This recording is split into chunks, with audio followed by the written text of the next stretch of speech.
정민은 무심코 거실 소파에 놓인 윤석의 휴대폰을 보았습니다. 화면이 켜지며 메시지 알림이 떴습니다. 발신자는 언니였습니다. 사랑합니다. 그날 밤처럼 다시 만나고 싶어요. 보고 싶어요. 정미의 손이 떨렸습니다. 눈앞이 하얗게 변했습니다. 30년을 함께 산 남편과 평생을 믿었던 언니. 그 두 사람 사이에 숨겨진 비밀이 한순간에 드러났습니다. 정민은 휴대폰을 떨어뜨렸습니다. 다리에 힘이 풀렸습니다. 사랑합니다. 그 단어가 정미의 머릿속을 뒤흔들었습니다. 과거의 기억이 떠올랐습니다. 언니가 술에 취해 말했던 고백. 정민은 그제야 깨달았습니다. 이 모든 것이 진실이었다는 것을. 오늘 이야기 들어가기 전에 구독과 좋아요 한번 눌러주세요. 누르신 분들께는 건강과 행운이 늘 함께할 겁니다. 서울 외곽 끝자락 오래된 2층 주택이 한 채 있습니다. 벽면은 세월의 흔적으로 바래고 대문은 삐걱거리며 열렸죠. 이 집의 주인 정민은 여기서 30년을 살았습니다. 결혼 첫 해부터 지금까지 이 좁은 마당과 낡은 계단을 매일 오르내리며 하루하루를 보냈습니다. 봄이 오고 여름이 지나고 가을이 깊어지고 겨울이 얼어붙는 동안 정민은 이 집을 지켰습니다. 아침이면 마당에 물을 주고 저녁이면 대문을 잠그는 일을 반복하며 세월을 보냈습니다. 오늘도 정민은 새벽같이 일어났습니다. 50대 중반이 된 정미의 몸은 예전 같지 않았습니다. 무릎이 시큰거리고 허리가 뻐근했지만 손은 익숙하게 움직였습니다. 부엌으로 들어가 쌀을 씻고 냄비에 물을 붓고 된장찌개를 끓였습니다. 국물이 보글보글 끓는 소리, 밥솥에서 김이 새어나오는 소리, 그 모든 소리가 정미에게는 너무나 익숙했습니다. 30년 동안 매일 아침 들어온 소리였으니까요. 거실에서는 남편 윤석이 소파에 앉아 신문을 펼쳐들고 있었습니다. 안경 너머로 글자를 따라가는 윤석의 얼굴은 조용했습니다. 주름이 깊어진 이마, 희끗해진 머리카락, 그리고 어딘가 피곤해 보이는 눈빛. 정민은 그 모습을 바라보다가 식탁에 그릇을 하나씩 내려놓았습니다. 밥그릇, 국그릇, 반찬 접시들이 식탁 위에 놓였습니다. 여보, 아침 먹어요. 윤석은 신문을 천천히 접으며 고개를 끄덕였습니다. 두 사람은 마주 앉아 밥을 먹기 시작했습니다. 오랜 부부의 식사는 말이 없었습니다. 숟가락 소리만 작게 울렸습니다. 정민은 가끔 윤석의 얼굴을 훔쳐봤습니다. 언제부터였을까요? 윤석과 이렇게 말없이 밥을 먹게 된 게. 예전에는 이것저것 이야기를 나눴던 것 같은데 이제는 그저 습관처럼 마주 앉아 밥을 먹을 뿐이었습니다. 정민은 속으로 생각했습니다. 우리도 참 늙었구나. 언제 이렇게 세월이 흘렀을까. 식사를 마치고 설거지를 시작하는데 2층에서 발소리가 들렸습니다. 아들 도훈이 내려오는 소리였습니다. 28살의 도훈은 대학을 졸업한 지 벌써 2년이 넘었지만 아직 변변한 직장을 구하지 못했습니다. 정민은 그게 늘 마음에 걸렸습니다. 같은 동네에 사는 친구 아들은 벌써 대기업에 다닌다는데 도훈은 아직도 이력서를 쓰고 면접을 보러 다니고 있었습니다. 도훈아, 밥 먹어라. 어제 면접은 어땠어? 도훈은 대답 없이 식탁에 앉았습니다. 축 처진 어깨, 생기 없는 눈빛, 그 표정만 봐도 알 수 있었습니다. 또 떨어진 겁니다. 정민은 한숨을 삼키며 국그릇을 도훈 앞에 조심스럽게 놓았습니다. 윤석은 아무 말도 하지 않고 신문을 다시 펼쳤습니다.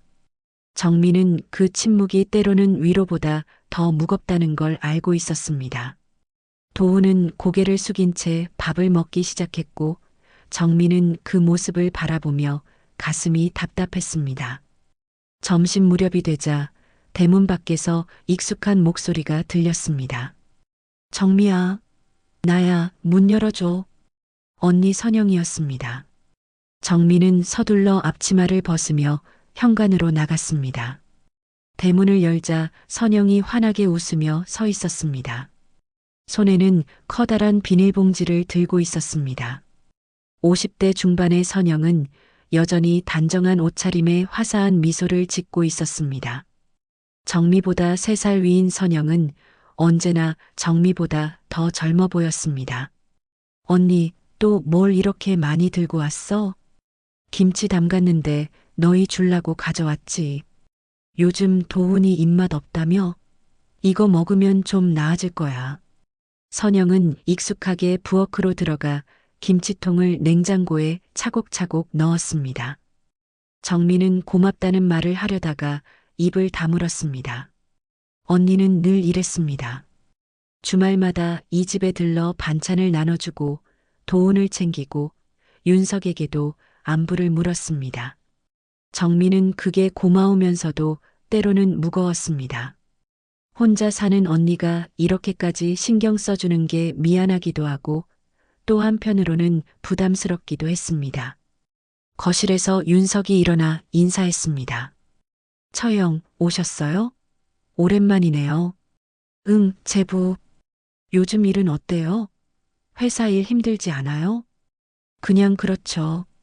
뭐, 나이 먹으니까 다 힘들어요. 두 사람은 소파에 나란히 앉아 이야기를 나눴습니다. 정미는 부엌에서 차를 끓이며 그 모습을 슬쩍 바라봤습니다. 그때였습니다. 정미는 느꼈습니다. 윤석의 시선이 선영에게 머무는 시간이 조금 길다는 걸. 선영이 웃을 때 윤석도 따라 웃었습니다. 그 웃음이 정미에게는 낯설게 느껴졌습니다. 윤석은 정미에게 그렇게 웃지 않았으니까요. 정미는 찻주전자를 들고 있던 손을 멈췄습니다. 가슴 한구석이 묘하게 답답했습니다. 정미는 찻잔을 쟁반에 올려 거실로 갔습니다. 선영은 여전히 밝은 목소리로 이야기하고 있었습니다. 도훈이 요즘 많이 힘들어 보이던데. 그래도 젊으니까 괜찮을 거야. 금방 좋은 데 들어갈 거야. 언니가 그렇게 말해주니 고마워. 정미는 웃으며 차를 따랐습니다. 선영은 근처 피아노 학원에서 강사로 일했습니다. 아이들을 가르치며 혼자 살아가는 선영을 보면 정미는 가끔 미안했습니다. 언니는 젊은 시절 사랑하던 사람과 헤어진 뒤로 결혼하지 않았습니다. 그 상처를 안고 평생을 혼자 살아왔습니다. 정미는 언니가 외롭지 않을까 걱정했지만 선영은 늘 밝게 웃었습니다. 1시간쯤 지나 선영이 돌아갔습니다. 대문을 닫고 돌아선 정미는 부엌에서 설거지를 하며 생각에 잠겼습니다. 윤석의 시선, 선영의 미소, 그리고 두 사람 사이에 흐르는 묘한 공기. 정미는 수세미를 꽉 쥐었습니다. 손등에 힘이 들어갔습니다. 정미는 속으로 중얼거렸습니다. 내 착각이겠지. 그래, 언니는 나보다 먼저 상처받은 사람이니까. 남편도 그냥 처형으로 대하는 거겠지. 내가 너무 예민한 거야. 하지만 마음 한구석에는 작은 불안이 자리 잡았습니다. 정미는 그 불안을 애써 밀어냈습니다. 30년을 함께 산 남편, 평생을 곁에 둔 언니. 그들 사이에 무슨 일이 있겠습니까? 정미는 스스로를 다독였습니다. 하지만 손끝은 조금 떨렸습니다. 물기를 닦던 행주가 바닥에 떨어졌고 정미는 한참을 그 행주를 내려다봤습니다. 그날 저녁 정미는 부엌에서 저녁 준비를 하고 있었습니다. 감자를 깎고 당근을 썰고 양파를 다지는 동안 정미의 머릿속에는 낮에 본 광경이 계속 맴돌았습니다. 윤석이 선영을 바라보던 눈빛, 그 시선 속에 담긴 무언가. 정미는 칼을 쥔 손에 힘을 주었습니다. 아니야, 내가 너무 생각이 많은 거야. 정미는 스스로에게 말했습니다. 윤석이 현관문을 열고 들어왔습니다. 회사에서 돌아온 윤석은 피곤한 얼굴로 거실 소파에 털썩 앉았습니다. 정민은 부엌에서 고개를 내밀었습니다. 여보, 샤워하고 저녁 먹어요. 오늘 회사 일 많았어요? 응, 좀 피곤하네. 먼저 씻을게. 윤석은 2층으로 올라갔습니다. 욕실 문이 닫히고 곧 물소리가 들려왔습니다. 정민은 다시 저녁 준비에 집중하려 했습니다. 그런데 거실 소파 위에 윤석의 휴대폰이 놓여 있었습니다. 윤석은 늘 휴대폰을 가지고 다녔는데 오늘은 깜빡한 모양이었습니다. 정민은 냄비를 불에 올려놓고 거실로 갔습니다. 휴대폰을 들고 2층으로 가져다 주려고 했습니다. 그때였습니다. 휴대폰 화면이 켜지며 알림이 떴습니다. 메시지가 온 것입니다. 정미는 무심코 화면을 봤습니다. 그리고 그 순간 정미의 손이 얼어붙었습니다. 화면에는 메시지 내용이 또렷하게 보였습니다. 발신자 이름은 언니였습니다. 그리고 옆에 작은 하트 이모티콘이 붙어 있었습니다. 정미의 심장이 세게 뛰기 시작했습니다. 메시지 내용을 읽는 정미의 눈이 점점 커졌습니다. 사랑합니다. 그날 밤처럼 다시 만나고 싶어요. 보고 싶어요. 정미는 휴대폰을 쥔 손이 떨렸습니다. 눈앞이 하얗게 변하는 것 같았습니다. 사랑합니다. 그날 밤. 보고 싶어요. 그 단어들이 정미의 머릿속을 뒤흔들었습니다. 이게 무슨 말입니까? 언니가 남편에게 보낸 메시지라고요? 정미는 다시 한번 화면을 확인했습니다. 발신자는 분명 언니였습니다. 하트 이모티콘까지 붙어 있었습니다. 욕실에서 물소리가 계속 들렸습니다. 정미는 휴대폰을 소파 위에 조심스럽게 내려놓았습니다. 손이 떨려서 제대로 놓을 수가 없었습니다. 휴대폰이 소파에서 미끄러져 바닥으로 떨어졌지만 정미는 그것을 줍지 못했습니다. 다리에 힘이 풀려 주저앉을 것 같았습니다. 정미는 부엌으로 돌아갔습니다. 냄비에서 국물이 끓어넘치고 있었습니다. 정미는 급히 불을 줄였습니다. 국물이 가스레인지 위로 흘러내렸지만 정미는 신경 쓸 여유가 없었습니다. 정미는 싱크대에 손을 짚고 가쁜 숨을 몰아쉬었습니다. 가슴이 답답했습니다. 숨을 제대로 쉴 수가 없었습니다. 그때 과거의 기억이 떠올랐습니다. 윤석과 정미가 결혼하기 전 연애하던 시절의 일이었습니다. 정미는 윤석을 언니 선영에게 소개했었습니다. 셋이 함께 술을 마셨던 날이었습니다. 선영은 그날 평소보다 술을 많이 마셨습니다. 정미는 언니가 무슨 일이 있나 싶어 걱정했습니다. 밤이 깊어지고 정미가 화장실에 다녀온 사이 선영이 윤석에게 말했습니다. 정미는 복도에서 그 말을 우연히 들었습니다. 선영의 목소리는 떨리고 있었습니다. 사실 윤석 씨, 나도 좋아했었어요. 처음 봤을 때부터. 근데 윤석 씨는 우리 정미를 택하더라고요. 그 말을 들은 정미는 그 자리에 얼어붙었습니다. 윤석은 당황한 목소리로 대답했습니다. 처영, 술 많이 드셨네요. 정미가 곧 올 거예요. 선영은 쓸쓸하게 웃었습니다. 맞아요. 내가 술을 많이 마셨나 봐요. 미안해요. 잊어주세요. 정미는 그날의 일을 애써 잊으려 했습니다. 언니가 술에 취해 한 말이라고 그냥 그런 말이었다고 스스로를 위로했습니다. 시간이 지나면서 정미는 그 기억을 마음 깊은 곳에 묻어뒀습니다. 하지만 지금 그 기억이 생생하게 되살아났습니다. 정미는 부엌 바닥에 주저앉았습니다. 무릎이 후들거렸습니다. 언니가 윤석을 좋아했다는 것. 그리고 지금 그 언니가 윤석에게 사랑한다는 메시지를 보냈다는 것. 그날 밤이라는 말. 그게 무슨 의미입니까? 정미는 두 손으로 얼굴을 감싸 쥐었습니다. 욕실 문이 열리는 소리가 들렸습니다. 윤석이 샤워를 마친 모양이었습니다. 정민은 서둘러 일어났습니다. 얼굴을 닦고 앞치마를 매만졌습니다. 윤석이 계단을 내려오는 발소리가 들렸습니다. 정민은 냄비 뚜껑을 열며 평소처럼 행동하려 애썼습니다. 여보, 저녁 다 됐어요. 밥 먹어요. 윤석이 거실로 내려왔습니다. 바닥에 떨어진 휴대폰을 발견하고 집어들었습니다. 화면을 확인하는 윤석의 표정이 순간 굳어졌습니다. 정민은 그 모습을 부엌에서 지켜봤습니다. 윤석은 재빨리 휴대폰을 주머니에 넣었습니다. 그리고 식탁에 앉았습니다. 그래. 먹자. 윤석의 목소리는 평소와 달랐습니다. 조금 떨리는 것 같았습니다. 정민은 밥그릇을 윤석 앞에 놓았습니다. 두 사람은 마주 앉아 저녁을 먹기 시작했습니다. 하지만 식탁 위에는 무거운 침묵만 흘렀습니다.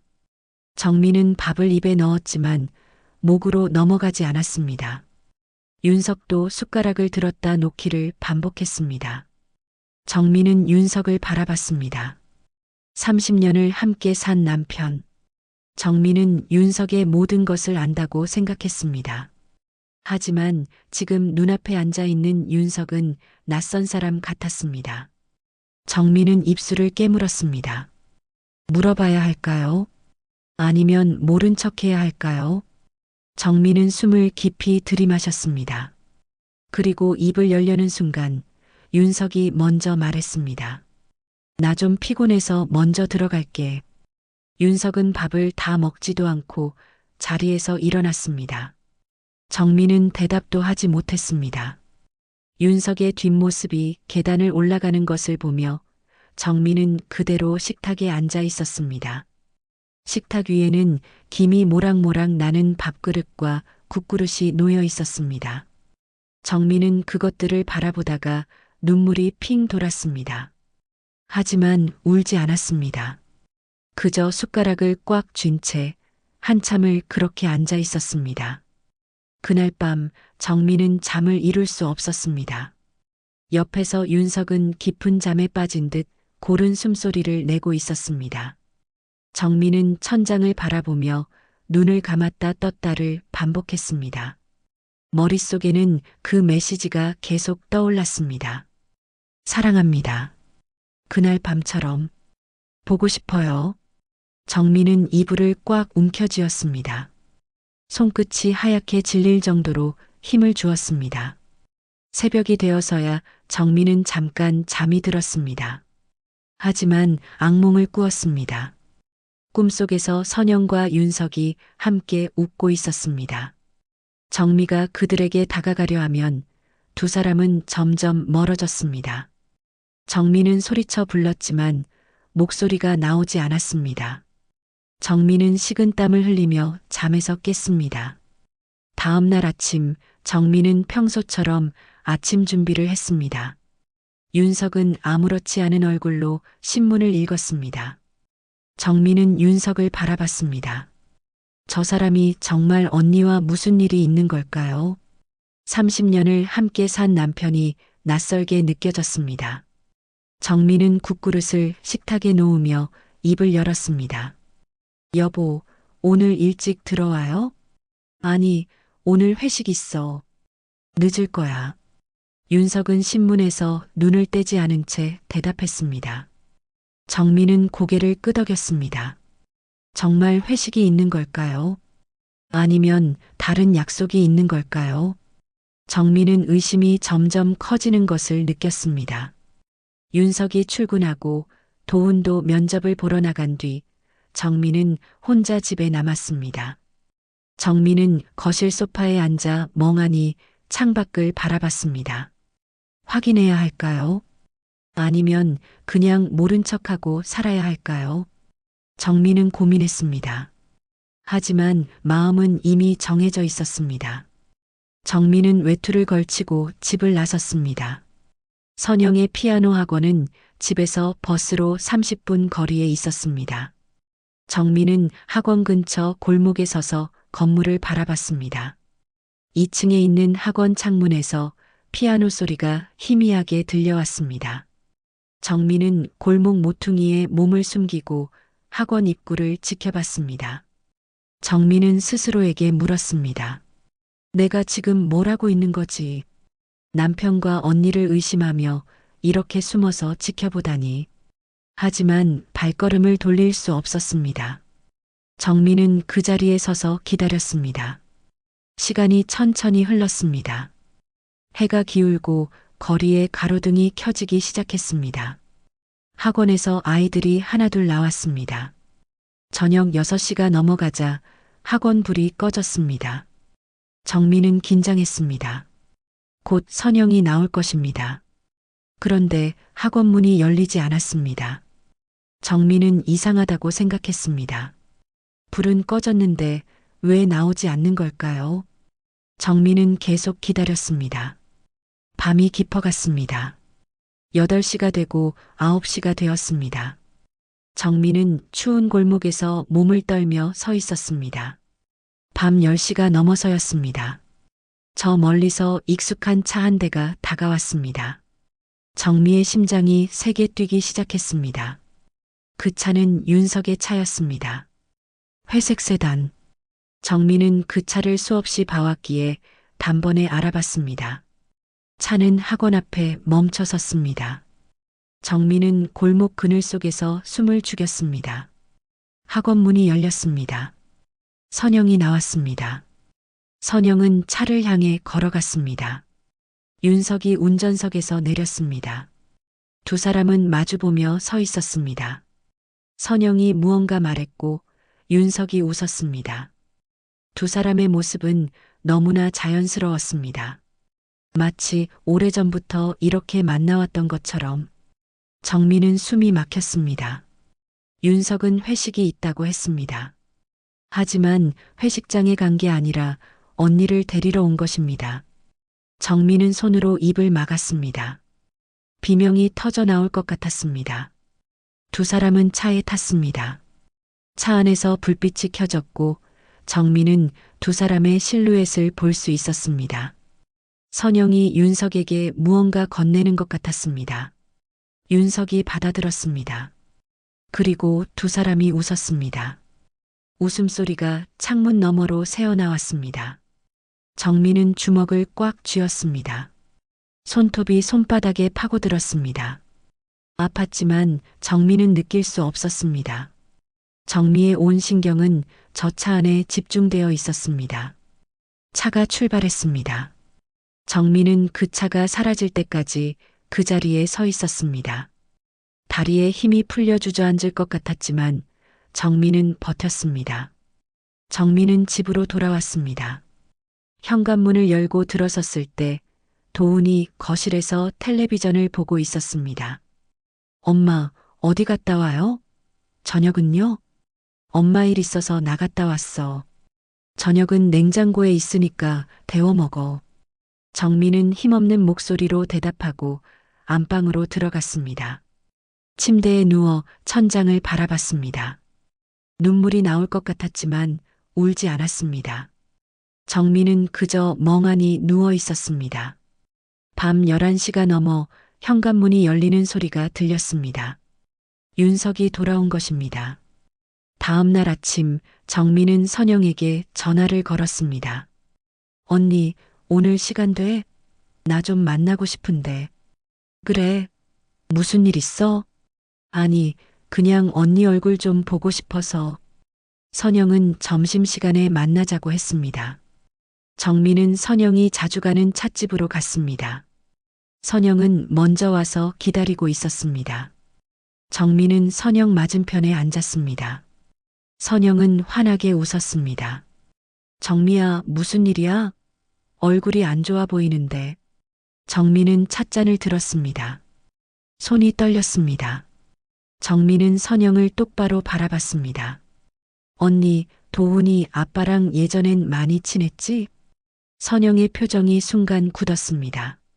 찻잔을 든 선영의 손이 미세하게 떨렸습니다. 선영은 잠시 침묵했습니다. 그리고 천천히 입을 열었습니다. 그땐 내가 모르는 일도 있었지. 하지만 그건 옛날 얘기야. 정민은 선영의 눈을 보았습니다. 선영의 눈빛이 흔들리고 있었습니다. 마치 무언가를 숨기려는 듯한 눈빛이었습니다. 정민은 가슴이 내려앉는 것을 느꼈습니다. 옛날 얘기라고? 정미의 목소리는 떨렸습니다. 선영은 고개를 돌렸습니다. 창밖을 바라보는 선영의 옆모습이 쓸쓸해 보였습니다. 정민은 찻잔을 내려놓았습니다. 찻잔이 받침에 부딪히며 작은 소리를 냈습니다.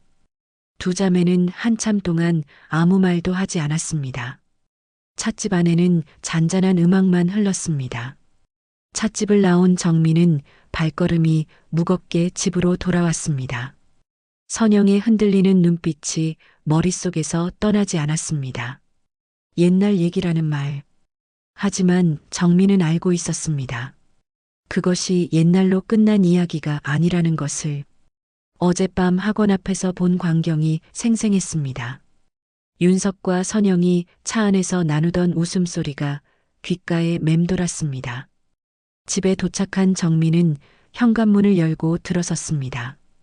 거실에서 도훈이 소파에 앉아 휴대폰을 보고 있었습니다. 정민은 힘없이 부엌으로 가서 물을 한 잔 마셨습니다. 목이 타는 것 같았지만 물이 넘어가지 않았습니다. 정민은 싱크대에 손을 짚고 깊게 숨을 들이마셨습니다. 엄마. 도훈의 목소리가 들렸습니다. 정민은 고개를 돌렸습니다. 도훈이 부엌으로 들어오고 있었습니다. 손에는 윤석의 휴대폰을 들고 있었습니다. 이거 아빠 휴대폰인데 거실 소파 쿠션 사이에 있었어요. 아빠한테 전해드려야 하나? 정민은 도훈의 손에 들린 휴대폰을 보았습니다.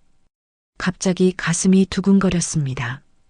도훈이 휴대폰 화면을 내려다보더니 말했습니다.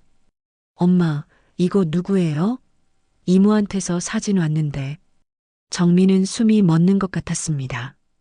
도훈이 화면을 정미에게 보여줬습니다. 화면에는 메시지 알림이 떠 있었습니다. 발신자는 언니였고 옆에 하트 이모티콘이 붙어 있었습니다. 미리 보기로 보이는 내용에는 사진 첨부 표시가 있었습니다. 피아노 치는 여자 사진이에요. 누구예요? 도훈은 궁금한 듯 물었습니다.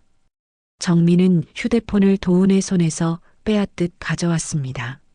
손이 떨렸습니다. 정민은 화면을 열었습니다. 사진이 보였습니다.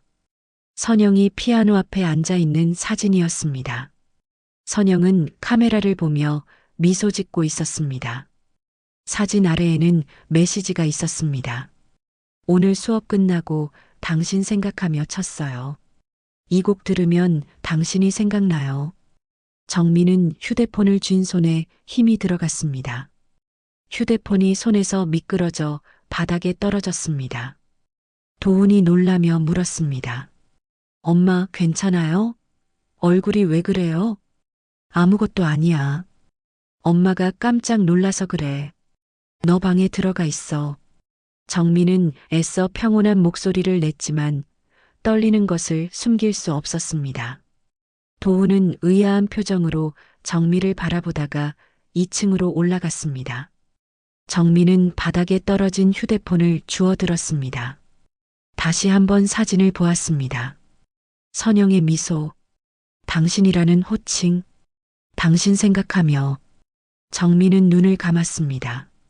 눈앞이 캄캄했습니다. 저녁 6시가 넘어 윤석이 돌아왔습니다.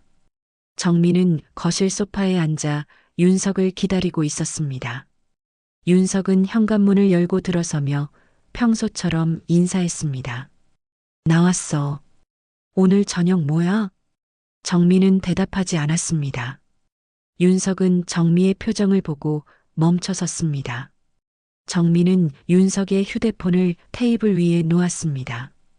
윤석의 얼굴이 굳었습니다. 이거 당신 휴대폰이에요. 도훈이가 소파에서 찾았어요. 오늘 언니한테서 사진 왔더라고요. 정미의 목소리는 차가웠습니다. 윤석은 아무 말도 하지 못했습니다. 정민은 윤석을 똑바로 바라봤습니다. 당신 언니랑 무슨 사이예요? 윤석은 한참을 침묵했습니다. 거실에는 무거운 공기만 흘렀습니다. 시계 초침 소리만 째깍째깍 울렸습니다. 윤석은 소파에 털썩 앉았습니다. 손으로 얼굴을 감싸 쥐었습니다. 정민은 윤석이 대답하기를 기다렸습니다. 가슴이 두근거렸습니다. 미안해. 윤석이 입을 열었습니다. 작은 목소리였습니다. 정민은 숨을 멈췄습니다. 윤석이 고개를 들었습니다. 윤석의 눈에는 피로가 가득했습니다. 처형이 나 힘들 때 곁에 있었어. 내가 알잖아. 우리 사이 얼마나 멀어졌는지. 우린 몇 년째 제대로 대화도 안 했잖아. 정민은 가슴이 무너지는 것을 느꼈습니다. 윤석의 말이 칼처럼 파고들었습니다. 정민은 웃었습니다. 쓸쓸한 웃음이었습니다. 그래요. 언니는 늘 내 곁에 있었죠. 심지어 내 자리를 대신하면서 말이에요. 정미의 목소리는 떨렸습니다. 윤석은 아무 말도 하지 못했습니다. 정민은 일어섰습니다. 다리에 힘이 풀릴 것 같았지만 버텼습니다. 정민은 윤석을 내려다봤습니다. 언제부터였어요? 1년 전쯤. 윤석의 대답에 정민은 눈을 감았습니다. 1년 동안 윤석과 선영은 정미 몰래 만나왔다는 것입니다. 1년 동안 정민은 아무것도 몰랐습니다. 정민은 무릎이 꺾이는 것을 느꼈습니다. 소파에 주저앉았습니다. 그럼 언니가 주말마다 여기 온 것도, 내게 반찬 갖다 준 것도 다 당신을 보러 온 거였군요. 윤석은 고개를 숙였습니다. 정민은 천장을 바라봤습니다. 눈물이 차올랐습니다. 하지만 흘리지 않았습니다. 정민은 30년 동안 쌓아온 것들이 무너지는 소리를 들었습니다. 결혼, 가정, 믿음, 모든 것이 무너졌습니다. 나 힘들었다고요? 그래서 내 언니한테 간 거예요? 당신도 힘들었다면 나한테 말했어야죠. 우리가 부부잖아요. 넌 나한테 관심 없었잖아. 돈 걱정, 집안일 걱정만 했지. 나한테는 한 번도 물어본 적 없어. 윤석의 말에 정민은 숨이 막혔습니다. 정민은 평생 이 집을 지키며 살았습니다. 아침마다 밥을 짓고 빨래를 하고 청소를 했습니다. 윤석의 와이셔츠를 다림질하고 도훈의 도시락을 쌌습니다. 그것이 정미의 삶이었습니다. 그런데 윤석은 정미가 자기에게 관심이 없었다고 말했습니다. 정미는 윤석을 바라봤습니다. 윤석도 정미를 바라봤습니다. 두 사람의 눈빛이 마주쳤습니다. 30년을 함께 살았지만 지금 이 순간 두 사람은 낯선 사람처럼 느껴졌습니다. 정미의 눈에는 30년의 피로가 맺혔습니다. 윤석의 눈에도 똑같은 피로가 있었습니다. 거실은 고요했습니다. 아무도 말하지 않았습니다. 시간만 천천히 흘렀습니다. 정민은 자리에서 일어났습니다. 안방으로 들어가 문을 닫았습니다. 침대에 누워 천장을 바라봤습니다. 눈물이 흘렀습니다. 소리 없이 계속해서 흘렀습니다. 그날 밤 이후 정미와 윤석은 말을 섞지 않았습니다. 같은 집에 살지만 서로 다른 세계에 사는 것처럼 지냈습니다. 윤석은 일찍 나가고 늦게 들어왔습니다. 정미는 밥을 차려놓았지만 함께 먹지 않았습니다. 도훈은 집안의 이상한 분위기를 느꼈지만 아무 말도 하지 않았습니다. 그저 조용히 자기 방에 들어가 문을 닫았습니다. 사흘이 지났습니다. 정미는 밤마다 잠을 이루지 못했습니다. 눈을 감으면 선영과 윤석의 모습이 떠올랐습니다. 두 사람이 차 안에서 웃던 모습, 선영이 보낸 메시지, 윤석의 고백, 모든 것이 정미를 괴롭혔습니다. 정미는 더 이상 참을 수 없었습니다. 진실을 알아야 했습니다. 선영에게 직접 물어봐야 했습니다. 넷째 날 아침 정민은 외출 준비를 했습니다. 거울을 보니 얼굴이 많이 야위어 있었습니다. 눈 밑에는 짙은 다크서클이 생겼습니다. 정민은 화장을 하려다 멈췄습니다. 그냥 이대로 가기로 했습니다. 정민은 가방을 들고 집을 나섰습니다. 선영의 집은 피아노 학원에서 가까운 곳에 있었습니다. 작은 원룸이었습니다. 정민은 몇 번 와본 적이 있었습니다. 정민은 현관문 앞에 서서 초인종을 눌렀습니다. 안에서 발소리가 들렸습니다. 문이 열렸습니다. 선영이 놀란 얼굴로 정미를 바라봤습니다. 정미야, 갑자기 웬일이야? 들어가도 돼, 언니? 정미의 목소리는 차가웠습니다. 선영은 잠시 망설이다가 문을 열어줬습니다. 정미는 안으로 들어갔습니다. 좁은 원룸은 깔끔하게 정돈되어 있었습니다. 한쪽 벽에는 작은 피아노가 놓여 있었고 반대편 벽에는 액자들이 걸려 있었습니다. 정미는 벽에 걸린 액자들을 보았습니다. 그리고 그중 한 액자 앞에서 멈춰 섰습니다. 정미의 심장이 세게 뛰기 시작했습니다. 액자 속에는 윤석과 선영이 함께 찍은 사진이 있었습니다. 두 사람은 강가에 서 있었습니다. 선영은 젊고 아름다웠습니다. 윤석도 젊었습니다. 두 사람은 카메라를 보며 환하게 웃고 있었습니다. 그 사진 속 선영의 표정은 행복해 보였습니다. 정민은 사진을 뚫어지게 바라봤습니다. 이 사진은 언제 찍은 걸까요? 정민은 기억을 더듬었습니다. 그리고 깨달았습니다. 이 사진은 정미와 윤석이 결혼하기 전에 찍은 것입니다. 정미가 윤석을 선영에게 처음 소개했던 그 무렵입니다. 정미는 숨이 막혔습니다. 언니, 이 사진은 뭐야? 정미는 사진을 가리키며 물었습니다. 선영은 아무 대답도 하지 않았습니다. 정미는 선영을 돌아봤습니다. 선영은 창밖을 바라보고 있었습니다. 정미는 선영에게 다가갔습니다. 언니, 그때부터였지? 내가 결혼한 날부터. 아니, 그 전부터였어? 선영은 천천히 고개를 돌렸습니다. 선영의 눈에는 눈물이 고여 있었습니다. 선영은 소파에 앉았습니다. 정미도 맞은편에 앉았습니다. 두 자매는 마주보며 앉았습니다. 오랜 침묵이 흘렀습니다. 넌 다 가졌잖아. 선영이 입을 열었습니다. 목소리는 떨렸습니다. 사랑도, 가정도, 엄마의 인정도. 넌 다 가졌어. 난 뭘 가졌어? 아무것도 없었어. 정민은 선영의 말을 듣고 있었습니다. 선영은 계속 말했습니다. 어릴 때부터 그랬잖아. 엄마는 늘 너만 예뻐했어. 나는 공부 잘해야 한다고, 동생 챙겨야 한다고, 언니니까 참아야 한다고. 난 늘 참았어. 내가 좋아하던 남자도 너한테 빼앗기고. 정민은 가슴이 답답했습니다. 선영이 말하는 남자는 윤석이었습니다. 정민은 입을 열었습니다. 그래서 내 남편을 뺏은 거야? 복수라도 한 거야? 선영은 고개를 저었습니다. 눈물이 뺨을 타고 흘렀습니다. 뺏은 게 아니야. 원래 내 것이었어. 그 한마디에 정미의 얼굴이 굳었습니다. 원래 내 것이었다니. 정미는 선영을 바라봤습니다. 선영은 계속 말했습니다. 윤석 씨를 처음 만난 건 나였어. 친구 소개로 만났지. 우린 몇 번 만났어. 나는 윤석 씨가 좋았어. 정말 좋았어. 그런데 어느 날 윤석 씨가 말했어. 정미라는 여자를 만나고 있다고. 내 동생을 만나고 있다고. 정미는 숨이 멎는 것 같았습니다. 남편을 먼저 만난 사람이 언니였다니. 정미는 몰랐습니다. 윤석도 말한 적이 없었습니다.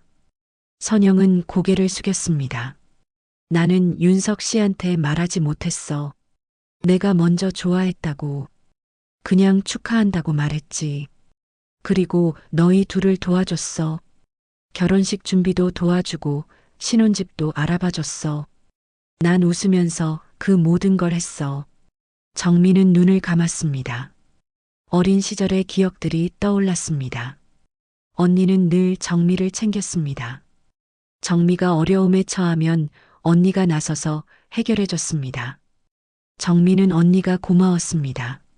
하지만 언니의 마음속에 이런 상처가 있었다는 것을 몰랐습니다. 언니, 정미가 불렀습니다. 선영이 고개를 들었습니다. 정미는 선영을 바라봤습니다. 그래도 이건 잘못된 거야. 윤석 씨는 내 남편이야. 내가 30년을 함께 산 사람이야. 30년을 함께 살았지만 행복했어? 너희 둘 사이 나는 다 봤어. 윤석 씨는 외로웠어. 넌 윤석 씨를 제대로 안 봤잖아. 선영의 말에 정민은 할 말을 잃었습니다. 정민은 윤석을 제대로 봤을까요? 30년 동안 정민은 집안일에만 매달렸습니다. 윤석이 무슨 생각을 하는지, 무엇을 원하는지 물어본 적이 없었습니다. 정민은 그저 밥을 짓고 빨래를 하고 집을 지켰습니다. 그게 아내의 역할이라고 믿었습니다. 정민은 일어섰습니다. 더 이상 할 말이 없었습니다. 선영도 일어섰습니다. 두 자매는 마주 섰습니다. 정민은 선영을 바라봤습니다. 선영도 정미를 바라봤습니다. 두 사람 사이에는 넘을 수 없는 벽이 생긴 것 같았습니다. 정민은 현관문을 열고 나갔습니다. 계단을 내려가는데 다리에 힘이 풀렸습니다. 정민은 계단 중간에 주저앉았습니다. 눈물이 쏟아졌습니다. 정민은 얼굴을 손으로 감싸 쥐고 소리 없이 울었습니다. 지나가는 사람들이 정미를 보았지만 정민은 신경 쓰지 않았습니다. 정민은 한참을 그렇게 울었습니다. 집으로 돌아온 정민은 텅 빈 거실에 앉았습니다. 아무도 없었습니다. 도우는 면접을 보러 나갔고 윤석은 출근했을 것입니다. 정민은 소파에 앉아 멍하니 창밖을 바라봤습니다. 햇빛이 창문으로 쏟아져 들어왔지만 정미의 마음은 어두웠습니다. 선영의 말들이 머릿속에서 맴돌았습니다. 원래 내 것이었어. 그 말이 정미를 짓눌렀습니다. 정미는 눈을 감았습니다. 숨을 깊이 들이마셨습니다. 가슴이 답답했습니다. 시간이 흘렀습니다. 정미는 소파에서 일어나지 못했습니다. 몸에 힘이 하나도 없었습니다. 정미는 천장을 바라봤습니다. 천장에 작은 금이 보였습니다. 이 집도 늙어가고 있었습니다. 정미처럼 낡아가고 있었습니다. 저녁이 되었습니다. 도훈이 먼저 돌아왔습니다. 면접에서 또 떨어졌다는 표정이었습니다. 어깨가 축 처져 있었습니다. 정미는 저녁을 차려야 했지만 몸이 움직이지 않았습니다. 도훈이 부엌으로 가서 라면을 끓여 먹었습니다. 냄비에서 보글보글 끓는 소리가 들렸습니다. 정미는 아무 말도 하지 않았습니다. 도훈도 아무 말 하지 않았습니다. 그저 조용히 라면을 먹고 2층으로 올라갔습니다. 밤 8시가 넘었지만 윤석은 돌아오지 않았습니다. 9시, 10시가 되어도 윤석은 오지 않았습니다. 정민은 윤석에게 전화를 걸었습니다. 하지만 전화는 꺼져 있었습니다. 신호음도 들리지 않았습니다. 정민은 불안해지기 시작했습니다. 윤석은 어디 간 걸까요? 혹시 선영에게 간 걸까요? 정민은 선영에게도 전화를 걸었습니다. 선영의 전화도 꺼져 있었습니다. 정민은 거실을 왔다 갔다 했습니다. 창문으로 다가가 밖을 내다봤습니다. 어두운 골목길에는 아무도 보이지 않았습니다. 정민은 다시 소파에 앉았습니다. 시계를 보았습니다. 자정이 넘었습니다. 정민은 잠을 잘 수 없었습니다. 눈을 감으면 온갖 생각이 들었습니다. 윤석과 선영이 함께 있는 모습, 두 사람이 어딘가로 떠나는 모습, 정민은 눈을 떴습니다. 새벽까지 잠들지 못했습니다. 다음 날 아침이 되어도 윤석은 돌아오지 않았습니다. 정민은 불안에 떨며 윤석의 회사에 전화를 걸었습니다. 회사 직원이 말했습니다. 윤석은 어제 사직서를 내고 나갔다고 했습니다. 정민은 전화기를 든 손이 떨렸습니다. 사직서를 냈다니.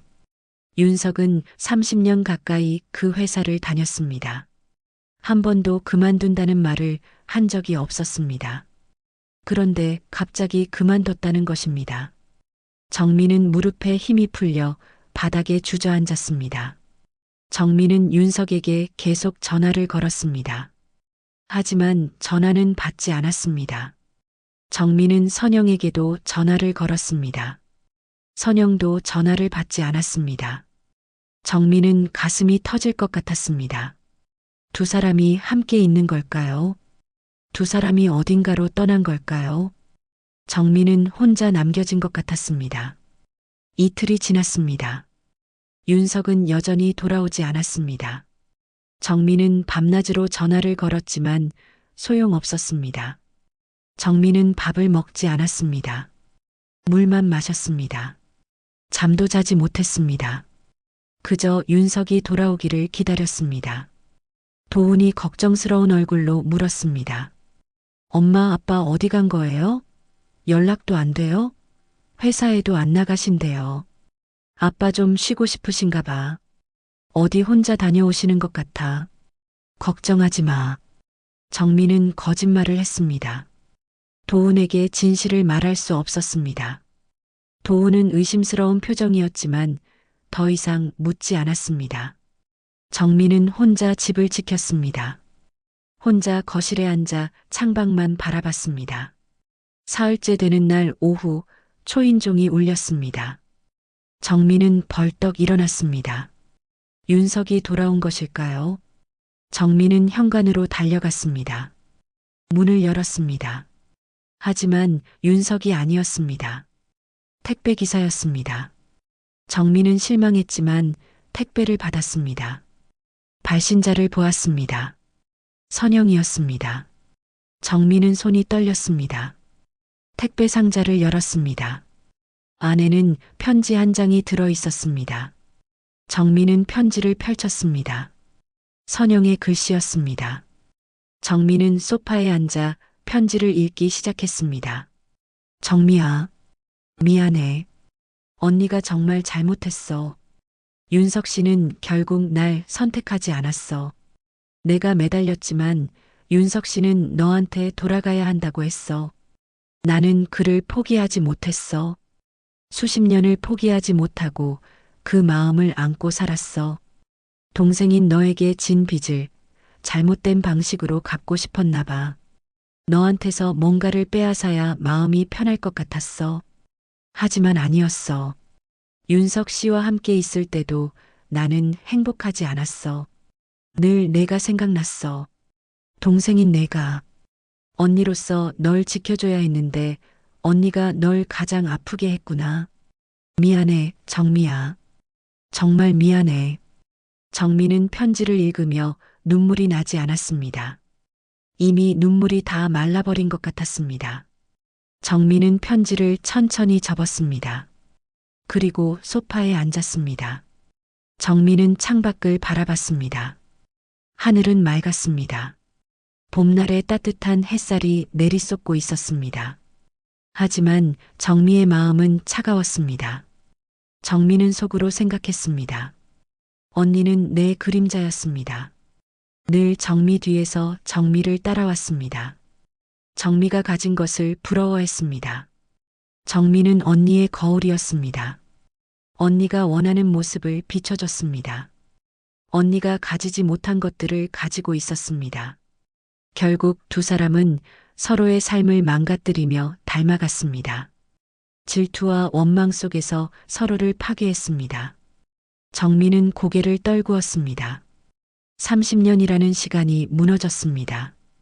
정미가 쌓아온 모든 것이 사라졌습니다.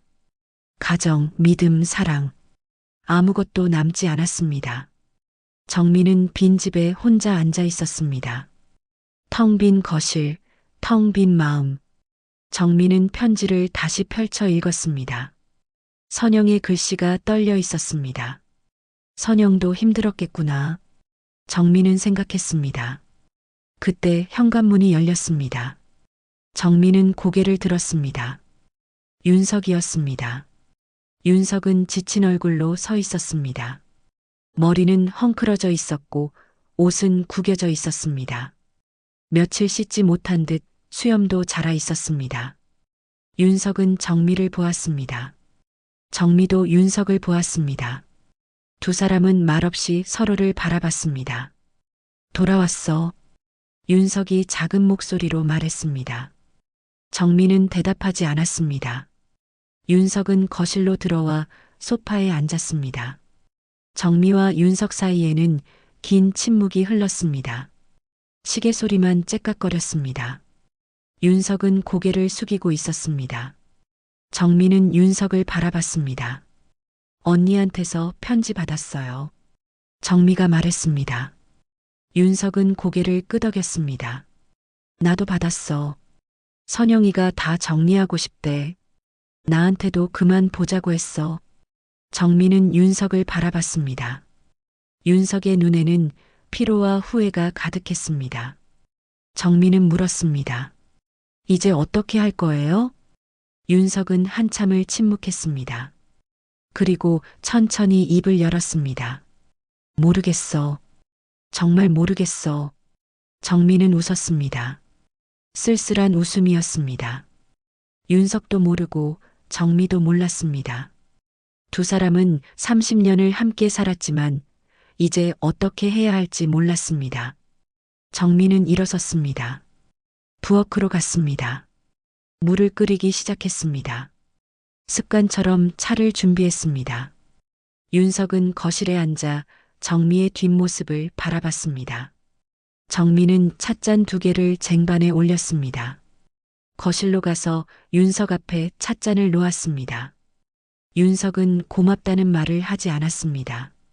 정미도 아무 말 하지 않았습니다. 두 사람은 차를 마셨습니다. 뜨거운 차가 목으로 넘어갔습니다. 하지만 마음은 여전히 차가웠습니다. 정미는 창밖을 바라봤습니다. 봄은 왔지만 정미의 계절은 겨울이었습니다. 윤석도 창밖을 바라봤습니다. 두 사람은 나란히 앉아 말없이 창밖만 바라봤습니다. 시간이 흘렀습니다. 몇 달이 지났습니다. 정미와 윤석은 여전히 같은 집에 살았습니다. 하지만 두 사람 사이에는 보이지 않는 벽이 있었습니다. 아침이면 정미는 밥을 차렸고 윤석은 조용히 먹었습니다. 저녁이면 같은 식탁에 앉았지만 대화는 없었습니다. 그저 습관처럼 함께 살아갈 뿐이었습니다. 윤석은 새 직장을 구하지 않았습니다. 집에서 지내는 시간이 많아졌습니다. 거실 소파에 앉아 텔레비전을 보거나 신문을 읽었습니다. 정미는 집안일을 했습니다. 청소를 하고 빨래를 했습니다. 두 사람은 같은 공간에 있었지만 서로 다른 세계에 살고 있었습니다. 도우는 마침내 작은 회사에 취직했습니다. 출근하기 시작하면서 집을 비우는 시간이 많아졌습니다. 정미는 더욱 혼자가 되었습니다. 정미는 가끔 선영을 떠올렸습니다. 선영은 어떻게 지내고 있을까? 편지를 보낸 뒤로 선영은 연락이 없었습니다. 정미도 선영에게 연락하지 않았습니다. 두 자매는 서로에게서 멀어졌습니다. 가을이 왔습니다. 낙엽이 마당에 쌓였습니다. 정미는 빗자루를 들고 낙엽을 쓸었습니다. 차가운 바람이 불었습니다. 정미는 외투깃을 여미며 하늘을 올려다봤습니다. 하늘은 높고 푸르렀습니다. 정미는 숨을 깊이 들이마셨습니다. 낙엽 타는 냄새가 났습니다. 가을이 깊어가고 있었습니다. 어느 날 오후 정미의 휴대폰이 울렸습니다. 모르는 번호였습니다. 정미는 전화를 받았습니다. 여보세요? 정미 씨 맞으십니까? 저는 서울중앙병원 응급실입니다. 선영 씨가 응급실에 실려 오셨는데 보호자 연락처가 정미 씨로 되어 있어서 연락드립니다. 정미는 순간 숨이 멎었습니다. 손에 든 휴대폰이 떨렸습니다. 무슨 일이세요? 언니가 왜 병원에? 약물 과다 복용으로 쓰러져서 오셨습니다. 빨리 오시는 게 좋을 것 같습니다. 전화가 끊겼습니다. 정민은 휴대폰을 쥔 채 멍하니 서 있었습니다. 약물 과다 복용. 그 말이 정미의 머릿속에서 울렸습니다. 정민은 거실로 뛰어갔습니다. 윤석이 소파에 앉아 있었습니다. 여보, 언니가 병원에 실려갔대요. 약을 많이 먹어서. 윤석이 벌떡 일어났습니다. 윤석의 얼굴이 하얗게 질렸습니다. 뭐라고? 선영이가? 지금 병원 가야 해요.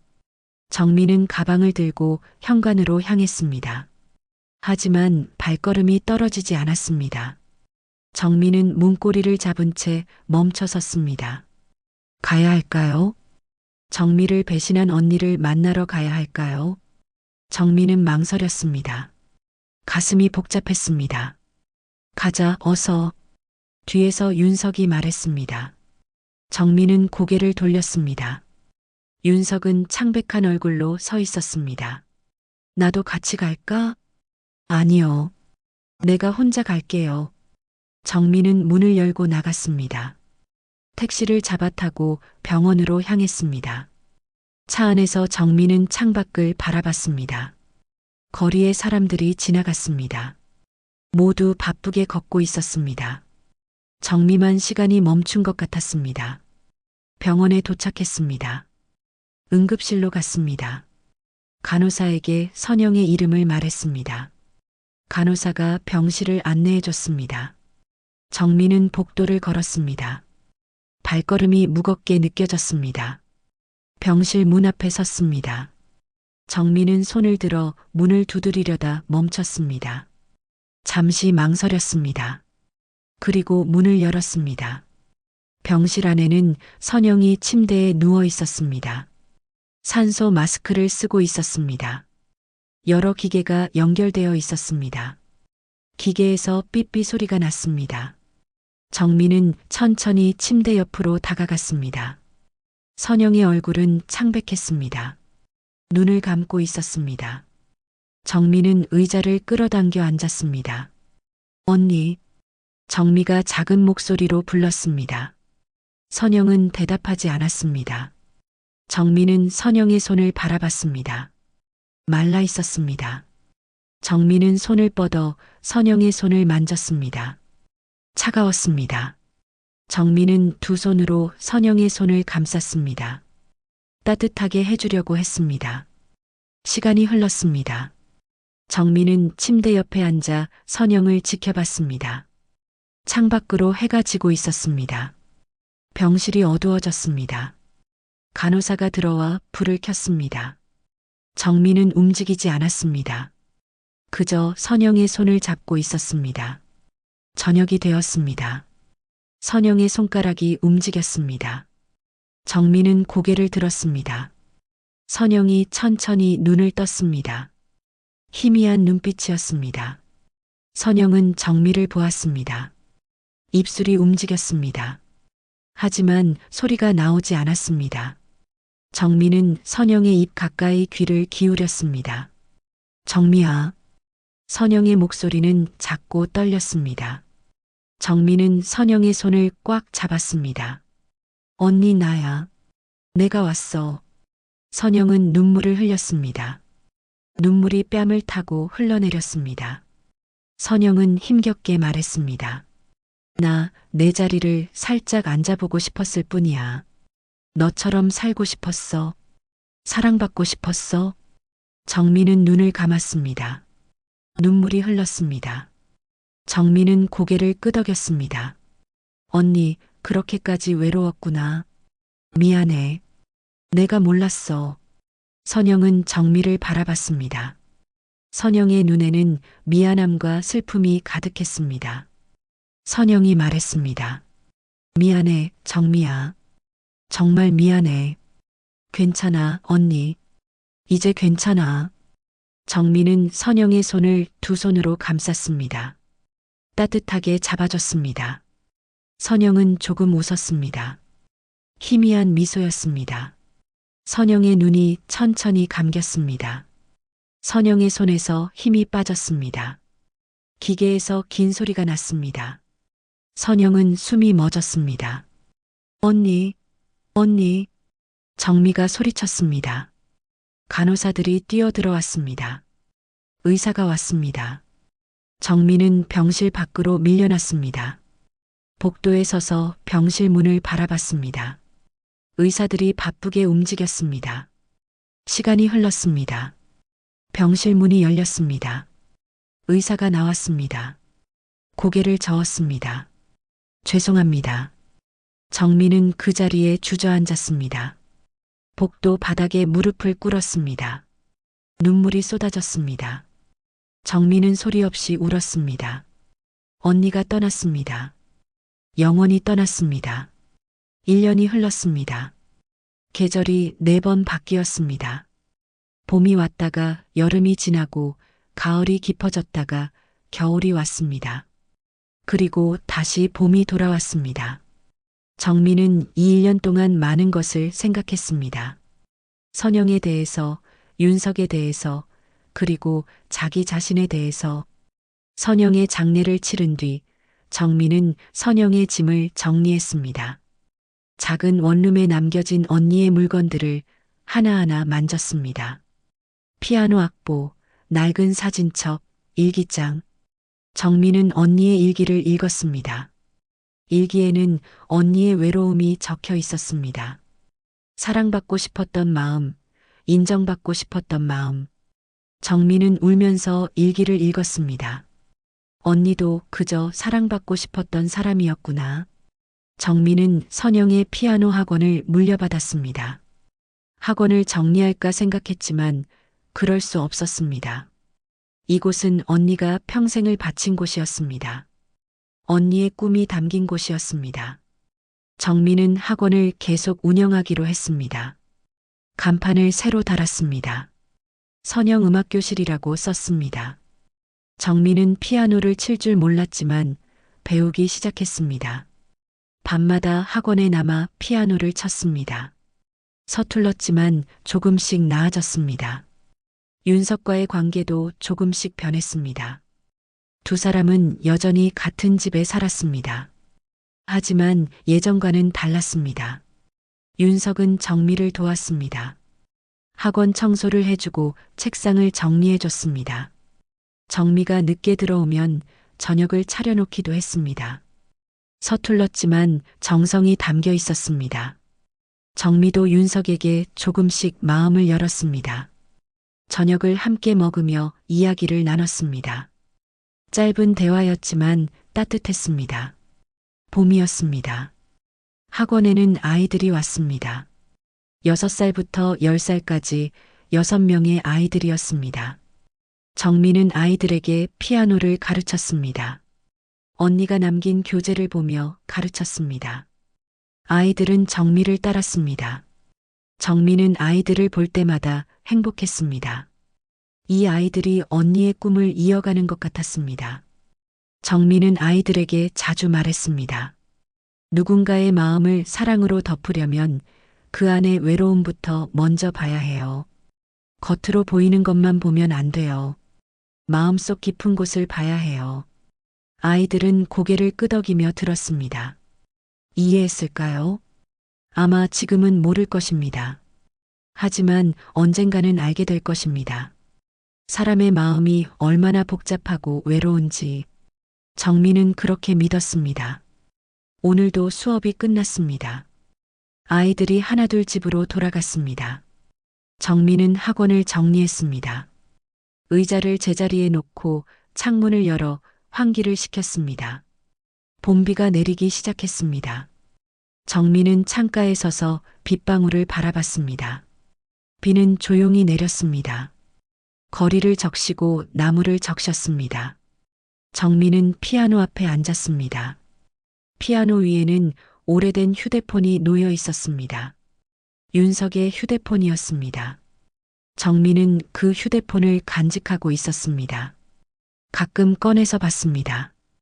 그 안에는 선영이 보낸 마지막 메시지가 남아 있었습니다. 사랑합니다. 그 짧은 문장. 정민은 화면을 켰습니다. 메시지가 보였습니다. 정민은 한참을 그 메시지를 바라봤습니다. 언니도 사랑하고 싶었구나. 언니도 사랑받고 싶었구나. 정민은 생각했습니다. 언니는 평생을 외로움 속에 살았습니다. 동생을 부러워하며 살았습니다. 하지만 언니도 그저 한 사람이었습니다. 사랑받고 싶어 하는 평범한 사람이었습니다. 정민은 그것을 이제야 깨달았습니다. 정민은 조용히 웃었습니다. 쓸쓸한 웃음이 아니었습니다.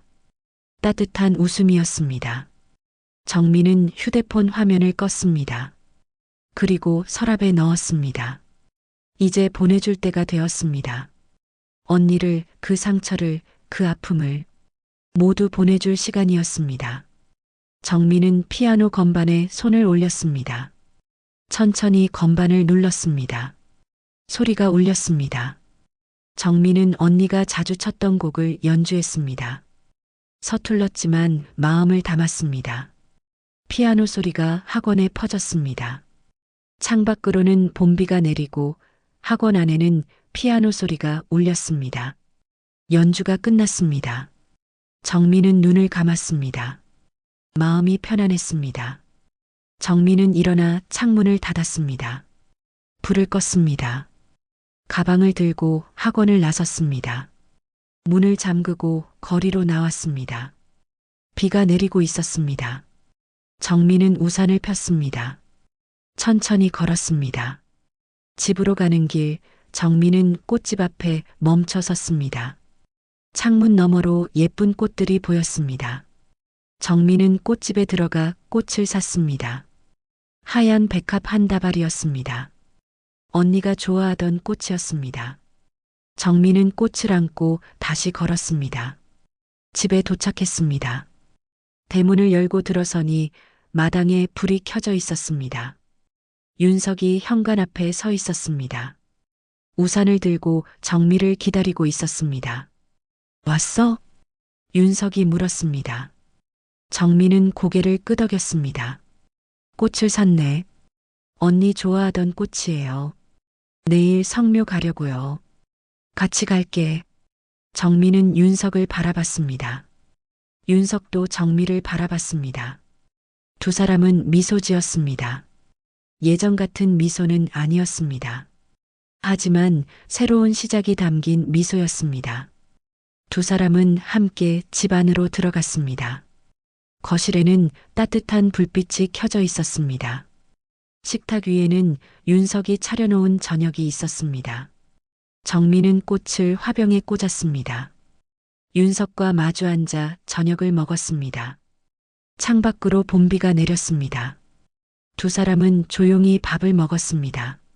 하지만 이 침묵은 예전과 달랐습니다. 따뜻한 침묵이었습니다. 정미는 창밖을 바라봤습니다. 비에 젖은 나무들이 보였습니다. 봄은 왔고 모든 것이 다시 살아나고 있었습니다. 정미의 마음도 조금씩 살아나고 있었습니다. 상처는 아물고 아픔은 치유되고 있었습니다. 시간이 흘러야 할 일들이었습니다. 정미는 조용히 미소 지었습니다. 삶은 계속되는 것이니까요. 아픔 뒤에도 상처 뒤에도 삶은 계속되는 것이니까요. 정미는 그것을 배웠습니다. 언니에게서, 윤석에게서, 그리고 자기 자신에게서. 정미는 윤석을 바라봤습니다. 윤석도 정미를 바라봤습니다. 두 사람은 아무 말 없이 미소 지었습니다. 그것으로 충분했습니다. 오늘 이야기 재미있게 보셨나요?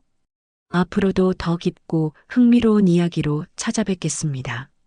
구독과 좋아요는 저에게 큰 힘이 됩니다.